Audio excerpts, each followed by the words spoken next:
Everyone, I hope आप सभी अच्छे से होंगे। तो चलिए आज का टॉपिक स्टार्ट करते हैं जो कि हमारे पेपर टीचिंग ऑफ इंग्लिश से है एंड प्रोग्राम बीएड। उसके अलावा ये टॉपिक कहीं पे भी आपका हुआ तो ये वहाँ पे भी आपकी हेल्प कर सकता है। तो चलिए स्टार्ट करते हैं। Criteria of a good test means कि बेसिस या रूल्स क्या रहेंगे एक लैंग्वेज टेस्ट का जिससे हम उसे गुड टेस्ट बोलेंगे। ठीक, अगर हम सिंपल टेस्ट देखें तो वो मेजरमेंट होता है जिससे हम एक पर्सन की एबिलिटी देखते हैं कि वो किस फील्ड में किस लायक है और उसकी इंटेलिजेंस देखते हैं। ठीक, लेकिन चूंकि हमें यहाँ लैंग्वेज टेस्ट के मुतालिक जानना है, हम यहाँ पे इंग्लिश पढ़ रहे हैं तो हम इंग्लिश के रिलेटेड जो भी है आगे वो पढ़ेंगे। ठीक, इंग्लिश लैंग्वेज के रिलेटेड तो हम देख लेते हैं लैंग्वेज टेस्ट क्या होता है। Language test is the measurement of a person's ability to use language in some way. Means कि इससे हमें पता चलता है जो भी टीचर्स बच्चे का एग्ज़ाम लेते हैं या टेस्ट लेते हैं उससे हमें पता चलता है कि एक बच्चा जो इंग्लिश लैंग्वेज है उसको किस तरीके से यूज़ करेगा, उसकी एबिलिटी क्या है। ठीक, अब आता है हम किस वे में हम इसको देख सकते हैं, टेस्ट कैसे कर सकते हैं। फर्स्ट आता है लिसनिंग एंड स्पीकिंग जो हम ऑरल टेस्ट के से एग्जामिन कर सकते हैं। मीन्स कि उसको टीचर मुंह से पूछेगा और वो वर्बली वहाँ से जवाब देगा, मीन्स कि मुंह से जवाब देगा। इससे हमें पता चलेगा अगर बच्चे ने सही से सुना होगा और सही से उसने जवाब दिया तो हमें पता चलेगा कि बच्चे में लिसनिंग स्किल और स्पीकिंग स्किल है। अगर हमें रीडिंग एंड राइटिंग स्किल देखना हो कि बच्चा कैसे लिख पाता है और सुन मतलब पढ़ पाता है चीज़ें, तो उसके लिए हम रिटन टेस्ट लेंगे जिससे हमें पता चलेगा कि बच्चे में कहाँ कहाँ कमी है और बच्चे की एक्सीलेंस कहाँ कहाँ है। ठीक, तो अब हमारा मेन जो है, अगर आप एग्ज़ाम में पहले वो टेस्ट के बारे में लिखेंगे कि जो लैंग्वेज टेस्ट है वो क्या होता है तो अच्छा रहेगा। ठीक, अब हम पढ़ते हैं पॉइंट वाइज। जैसे कि आप सबने कमेंट्स में बताया था कि हमें पॉइंट वाइज बताइए, तो आप सबके लिए मैंने ये पॉइंट वाइज बनाया हुआ है और इससे आपके अच्छे मार्क्स भी आएंगे। ठीक, गुड लैंग्वेज टेस्ट का जो है क्या क्राइटेरिया रहेगा, क्या बेस रहेगी जिससे हम उसको गुड लैंग्वेज टेस्ट बोलेंगे। First is validity. मीन्स कि अगर आपको बच्चे की राइटिंग स्किल चेक करनी होगी तो आप उसके लिए क्या करेंगे, उनको लॉन्ग आंसर क्वेश्चंस देंगे। ठीक, अगर आपको स्पीकिंग या लिसनिंग स्किल बच्चे का देखना होगा तो आप, जैसे कि मैंने पहले भी बोला, आप उसका ऑरल टेस्ट लेंगे। ठीक, अगर आपको रीडिंग या राइटिंग जो है उसका देखना होगा तो आप उनका रिटन टेस्ट लेंगे जिसमें आप उनको क्वेश्चंस बाज़ाब्ता एक्सप्लेन करने को बोलेंगे। तो वो कहलाता है validity of language test. The test produces measures what is intended to assess. मतलब कि यहाँ पे पहले ही देखा जाता है हमें क्या असेस करना है, हमें क्या जज करना है। लैंग्वेज प्रोफिशिएंसी हमें देखनी है कि लैंग्वेज स्किल्स। ठीक, अब आता है रिलायबिलिटी। रिलायबिलिटी का मतलब ही है कि भरोसेमंद वाला एग्ज़ाम होना चाहिए। ठीक, मीन्स कि अगर आप एक टीचर ने, मतलब यहाँ पे कोई बच्चा है पर्सन ए, ठीक, उसका एग्ज़ाम लिया गया, उसको इवेलुएट किया गया, तो उसका टीचर बी ने चेक किया पेपर। ठीक, अगर उसके मार्क्स आए 10/10, ठीक, यहाँ तक, तो आप अगर उसको पेपर, जो सर या टीचर जो भी है, मैम है, उन्होंने उसका सेम पर्सन का पेपर चेक किया और मैम ने उसको 5/10 दिए। ठीक, तो हम क्या कहेंगे कि पेपर जो है या जो टेस्ट हुआ है वो रिलायबल नहीं है। इसमें क्या होना चाहिए, अगर कोई भी टीचर उसका पेपर चेक करे तो उसके मार्क्स सेम आने चाहिए। ठीक, रिजल्ट सेम आना चाहिए, तब हम बोलेंगे कि जो ये लर्निंग टेस्ट है वो गुड टेस्ट है। ठीक, the test produces consistent result. Consistent मतलब कि same result when administered to the same individual under similar condition. Same individual के सिमिलर कंडीशन में जब असेस किया जाएगा बाय डिफरेंट टीचर्स तो सेम जो है रिजल्ट आना चाहिए। ऑब्जेक्टिविटी। ऑब्जेक्टिविटी का क्या मतलब है, the scoring and interpretation of the test be objective minimizing bias. Bias यहाँ पे कीवर्ड है और subjectivity in grading. Bias means दो राय नहीं होनी चाहिए, फेवरेटिज्म यहाँ पे नहीं होना चाहिए। ठीक, ये जो है ये कीवर्ड्स आप याद रखेंगे और ऐसी पॉइंट वाइज याद रखेंगे तो यकीन मानिए आपको बराबर मार्क्स आएंगे। और ये मैंने स्पेशल आप सबके लिए बनाया हुआ है क्योंकि आप सब ने बहुत ज़्यादा सपोर्ट दिखाया। तो आप ऐसे ही लिखिएगा, आपके पूरे ही मार्क्स आएंगे जब आप लिखेंगे। ठीक, और कीवर्ड्स याद रखिएगा। ऑब्जेक्टिविटी का मतलब है कि टीचर दो राय नहीं करना चाहिए, फेवरेटिज्म नहीं होना चाहिए कि टीचर का कोई बच्चा फेवरेट है तो वो उसी को मार्क्स देगा, वैसा नहीं होना चाहिए। इक्वल, सबको इक्वल ट्रीट करना है, सबको बराबर, मतलब कि जितने वो डिजर्व करता है उतने मार्क्स देने हैं। ठीक, ऑथेंटिसिटी क्या होता है? ऑथेंटिसिटी होता है मतलब कि जेन्युइन होना चाहिए एग्जाम, मीन्स कि ऑनेस्टी होनी चाहिए एग्जाम में। ठीक, test material and task should reflect real life language use and be relevant to test takers। उनके साथ ऑनेस्टी होनी चाहिए जिनका आप एग्जाम ले रहे हो। ठीक, प्रैक्टिकेबिलिटी, प्रैक्टिकेबिलिटी का क्या मतलब है? The test should be easy, easy होना चाहिए टू एडमिनिस्टर, जो एडमिनिस्ट्रेशन जो एग्ज़ाम ले रहे हैं उनके लिए भी इजी होना चाहिए, जो स्कोर कर रहे हैं बच्चे उनके लिए भी इजी होना चाहिए, मतलब कि रीजनेबल बजट में होना चाहिए।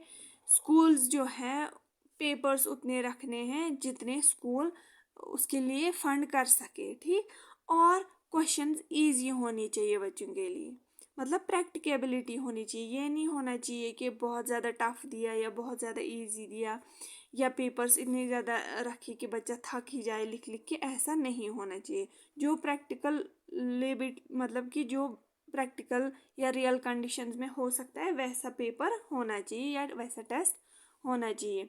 ऑब्वियस सी बात है, फेयरनेस होनी चाहिए, मतलब जस्टिस होना चाहिए। The test should not discriminate, इसमें डिस्क्रिमिनेशन नहीं होनी चाहिए कि on the basis of gender आपने लड़कियों को ज़्यादा दिए या लड़कों को मार्क्स दिए ज़्यादा तो लड़कियों को कम दिए, या लड़कियों को ज़्यादा दिए और लड़कों को कम, ऐसा नहीं होना चाहिए। एथनिसिटी और सोशियो इकोनॉमिक बैकग्राउंड पे भी जो है मार्क्स नहीं मिलने चाहिए बच्चों को। ठीक, जितने वो डिजर्व करते हैं उतने उनको मिलने चाहिए। टेस्ट डिज़ाइन, अब टेस्ट डिज़ाइन कैसा होना चाहिए? The test items and task should be well design, clear and appropriate for the target population.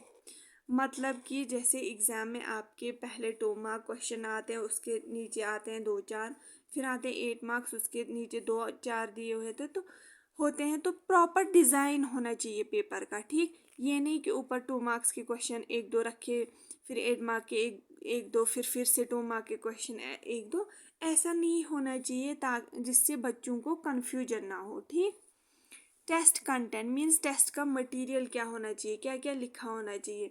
The test should cover a representative range of language including reading, writing, listening and speaking as applicable. मतलब कि test ऐसा होना चाहिए जिससे बच्चे अपने skill को use में लाए।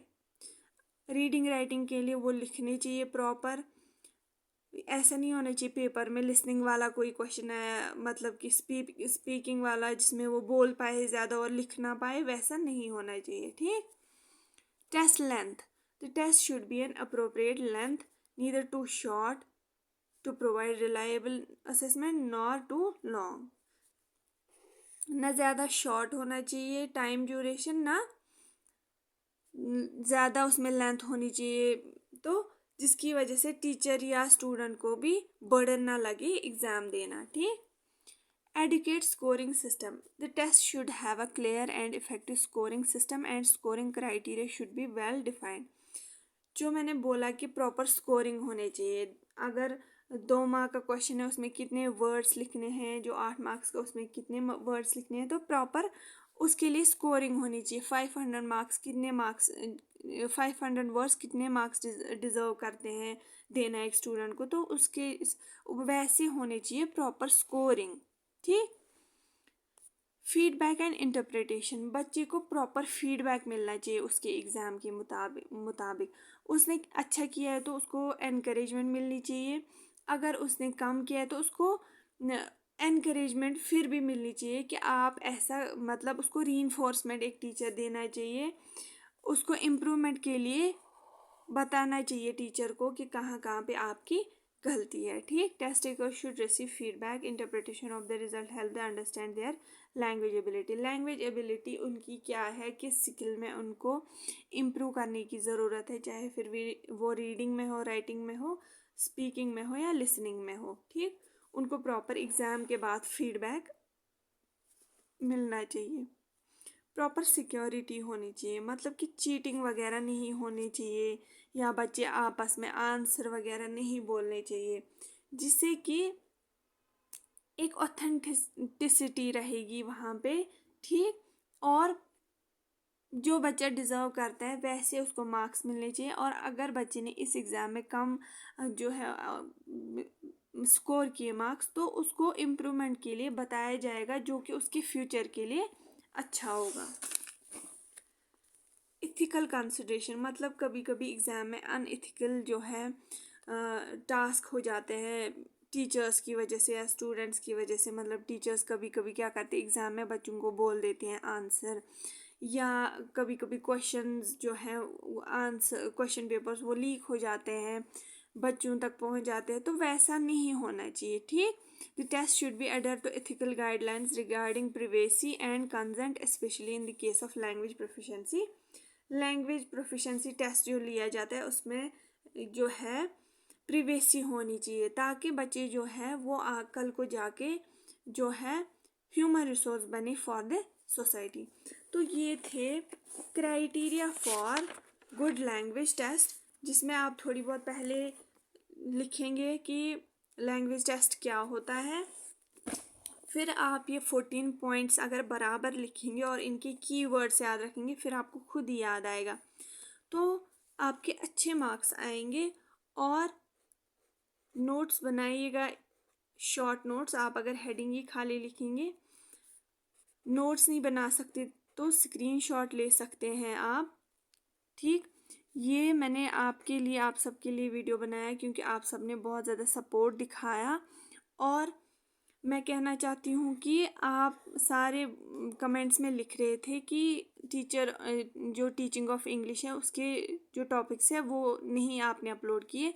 मैंने इसके लिए प्लेलिस्ट बनाया हुआ है टीचिंग ऑफ इंग्लिश, आप वहाँ पे सर्च कर सकते हैं। मेरे प्लेलिस्ट पे मैंने 2 वीडियोज़ के सारे टॉपिक्स, जो पहले 2 यूनिट्स है, फर्स्ट 2 यूनिट्स, मैंने उसके सारे टॉपिक्स अपलोड किए हुए हैं। ये था 3rd यूनिट का ये टॉपिक जो मैंने अभी तक अपलोड किया, आप वहाँ पे जाके देख सकते हैं, आपकी हेल्प होगी। अगर आप मेरी चैनल पे नए हैं तो सब्सक्राइब करके जाइएगा, क्योंकि मेरी चैनल पे बीएड के फर्स्ट एंड सेकंड सेम के जितने भी कोर्सेज हैं उनके सारे टॉपिक्स अवेलेबल हैं, आपकी हेल्प होगी। और thank you so much for supporting me. All the best for your exams. और मुझे बताइएगा आपके पेपर में जो आज का था, मेरी वजह से आपकी हेल्प हुई और किस क्वेश्चन में आपकी हेल्प हुई या किस वीडियो के थ्रू ज़्यादा हेल्प हुई। तो चलिए, all the best for your exams.